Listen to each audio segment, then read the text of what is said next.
आसिफ जरदारी पाकिस्तान की नुमाइंदगी नहीं कर रहे। वो आज भी पीपल्स पार्टी के सदर हैं। कौमी असम्बली से खिताब में PTI के चेयरमैन बैरिस्टर गौहर ने कहा, ऐवान में कानून की पासदारी नहीं की जा रही, अपोजिशन को बात करने का मौका दिया जाए। स्पीकर कौमी असम्बली की अपोजिशन लीडर से तकरार। उमर अयूब ने एजेंडे की कार्रवाई रोककर सदर आसिफ अली जरदारी के खिताब पर बहस कराने का मुतालबा किया।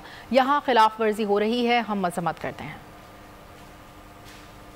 कि Zardari as a president unity of the republic को रिप्रेजेंट नहीं कर रहा। Zardari Pakistan Peoples Party Parliamentarians के सदर आज भी है। फर्स्ट ऑफ ऑल ये है कि हमने आपके सामने ये नोटिस लेके आया और हम कोशिश कर रहे हैं कि आपको हम मजबूत कर लें ताकि ईवान, आईन और कानून और रूल्स के मुताबिक चले। हम इनको न मानते हुए भी रिक्वेस्ट कर रहे हैं कि आप काइंडली हमें टाइम दे दे।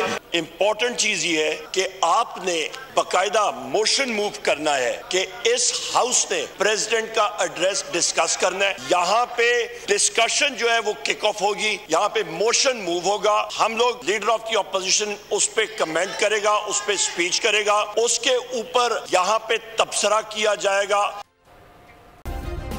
सब्सक्राइब करें और बेल दबाएं ताकि कोई खबर रह न जाए।